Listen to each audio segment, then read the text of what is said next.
Hello everyone, welcome back to the channel. तो आज मैं आपको बताऊंगा, अगर आप दुबई आने का प्लान कर रहे हो तो क्या क्या चीज़ ऑटो रेडी रखें, पहले से ही रेडी रखें। सबसे पहला है आपकी जो हाईएस्ट क्वालिफ़िकेशन है, जैसे मेरी जो डिग्री थी उस पर यूएई एम्बेसी और मोफा की सील चाहिए, ताकि जॉब लगे तो वो आपके पास पहले से ही तैयार हो। और अगर आप दुबई से करवाएंगे अटेस्टेशन तो वो वापस इंडिया भेजना पड़ेगा, आपको महंगा पड़ेगा। इंडिया में हो जाएगा तो वो लगभग मुझे पड़ा था 13,000 का, 12-13 हज़ार रुपये का पड़ा था मुझे। तो वो आप इंडिया से करवा लीजिए। बहुत सारे एजेंट है, एक मैंने वीडियो बनाया था उसमें ऑलरेडी वो चीज़ मैंने मेंशन की थी, वो एजेंट का मैं फिर से मेंशन कर दूंगा डिस्क्रिप्शन में। तो वो अटेस्टेशन आप वो करवा सकते हैं। और दूसरा है आपका क्या बोलते हैं, राउंड टिकट जाने का और वापस आने का।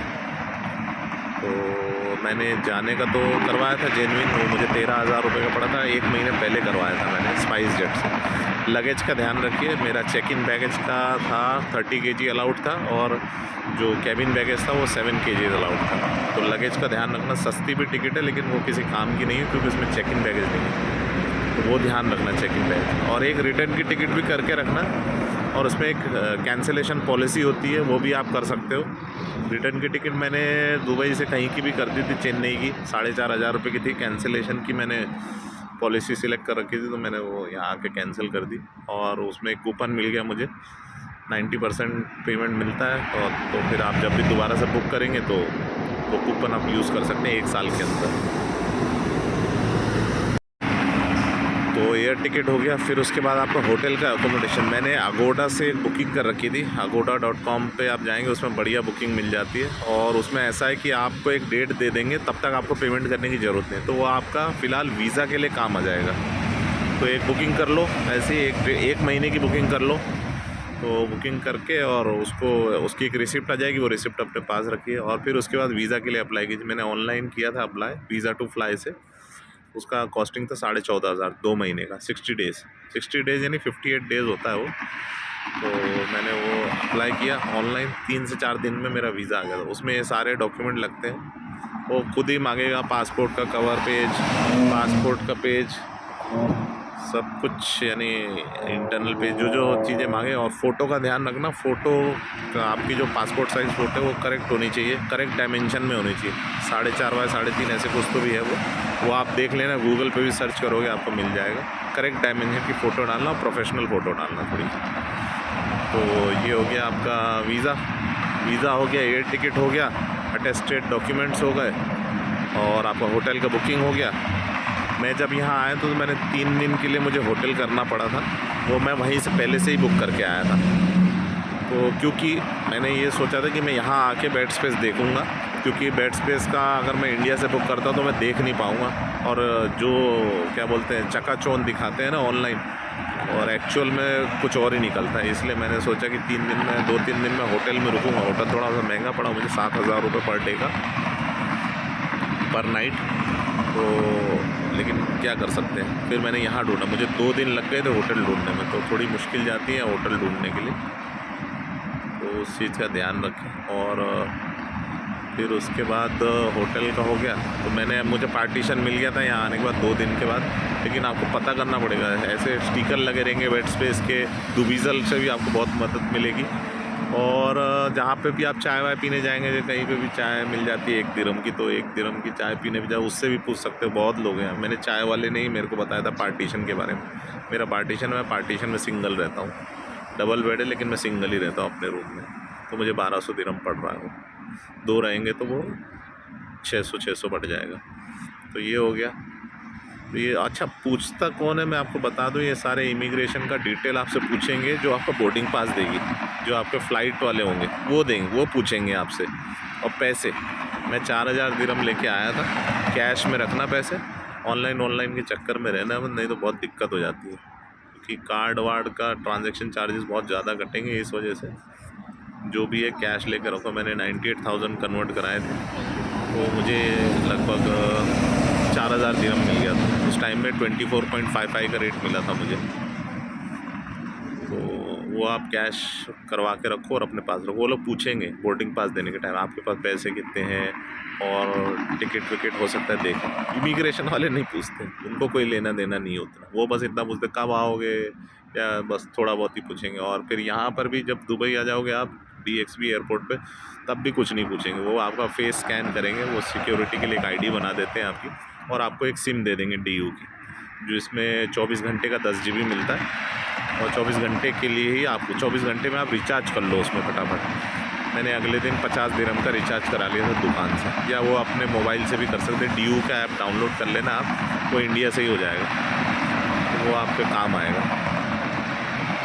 तो बस ये सब चीज़ें हैं, ये सब चीज़ें करके रखोगे बढ़िया। बाकी जॉब की कंडीशन मैंने बता दी। जॉब की कंडीशन भाई यहाँ बहुत मुश्किल है, यहाँ भीड़ बहुत ज़्यादा है। इंडिया में सिर्फ अपने इंडियंस के साथ कंपटीशन है, लेकिन यहाँ आने के बाद आपका इंटरनेशनल कंपटीशन हो जाएगा, जो कि बहुत ज़्यादा टफ हो जाएगा। तो यहाँ पे सब घूम रहे हैं। US से आने वाला भी घूम रहा है, मेरे सामने US से बंदा आया था, वो भी घूम रहा है। एजेंटों के चक्कर काटते हैं, स्कैमर्स बहुत है। 1500 दिरहम दे दो, अभी कल ही लग जाएगी जॉब, 200 दिरहम दे दो डिपॉजिट, हम लगवा देंगे, हम लगवा देंगे। फर्जी लोगों के चक्कर में मत पड़ना। जो जेन्युइन होगा वो आपसे 1 रुपये भी पैसा नहीं लेगा, और जो जेन्युइन नहीं होगा वो आपसे बस ऐसे ही पैसा दे दो करता रहेगा। तो उनके चक्कर में आना मत, और कोशिश करो कि इंडिया से ही जॉब लग जाए। बहुत अच्छा है भाई, मेरे जितने भी दोस्त हैं बहुत सारे लोगों को इंडिया से ही ऑफ़र मिले, बहुत अच्छे ऑफ़र हैं। किसी को 10,000 दिरहम, किसी को 14,000 दिरहम, ऐसे ऑफ़र। यहाँ आने के बाद तो 3,000 का 2,500 दिरहम, 3,000। आज मैं एक जगह गया था, CCTV ऑपरेटर के लिए 2,500 दिरहम दे रहा। भाई बोला क्या बोलूँ मैं गया था अपना वैकेंसी ढूंढने के लिए, सेल्स या एडमिन के लिए, लेकिन मैं CCTV का मेरा बैकग्राउंड तो बोलती है कि CCTV ऑपरेटर का करोगे क्या आप, उसमें रहना फ्री है और क्या बोलते हैं ट्रैवलिंग फ्री है। अरे लेकिन रहना भाई बेड स्पेस में रहना मजाक नहीं है।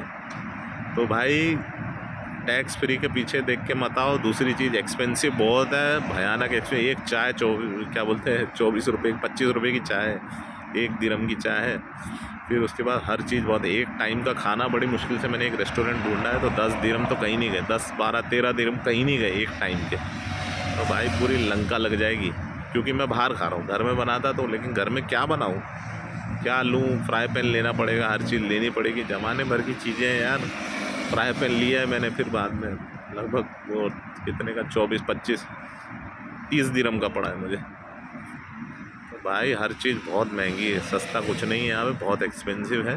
तो सैलरी टू एक्सपेंस का रेशियो बहुत अच्छा नहीं है यहाँ पे, कि यानी जितनी सैलरी, और क्या है, जब कंपटीशन बहुत ज़्यादा है तो कंपनीज़ को फ़ायदा है, तो लोग आ रहे हैं तो उन्होंने सैलरी गिरा रखी है, ये चक्कर है। और बड़ी कंपनीज़ आपको आसानी से लेंगी नहीं जब तक आपके पास कोई स्पेशल स्किल ना हो या स्पेशलाइजेशन ना हो किसी चीज़ में। तब तक आपका एक्सपीरियंस, मुझे 15 साल का एक्सपीरियंस है, यहाँ आके 0 है, कुछ नहीं है, वो गिनते ही नहीं है बाहर का एक्सपीरियंस।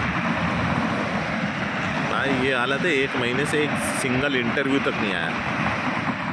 रिज्यूम सब बना के रखे हैं, ATS वाले, सेल्स के लिए अलग, एडमिन के लिए अलग, सब चीज़ करके रखी है।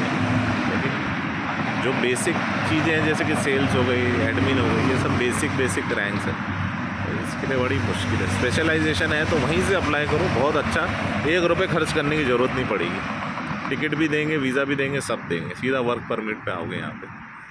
तो इसलिए भाई मेरा तो यही कहना है, मेरा सजेशन तो यही रहेगा कि भाई यहाँ आने से अच्छा वहीं से ट्राई करो, ज़्यादा अच्छा है। या और भी कंट्रीज़ में ट्राई कर सकते, लेकिन यहाँ वैसे तो अब सब जगह भीड़ हो गई, सब भी जगह भीड़ है। जहाँ तक मेरे दोस्त भी और जगह हैं, उनसे भी बोला मैंने, बोलते भाई सब जगह भीड़ है, क्या कर सकते हैं। तो हालत सब जगह की ख़राब है, बेरोज़गारी का लेवल बहुत तगड़ा है। तो इसीलिए बोल रहा हूँ कि थोड़ा सा सब्र करो, इंडिया में देखो। हाँ यहाँ धंधा बहुत अच्छा चल सकता है, क्योंकि भीड़ बहुत है और मल्टी नेशनलिटी है यहाँ पे, तो धंधा बहुत अच्छा चल सकता है।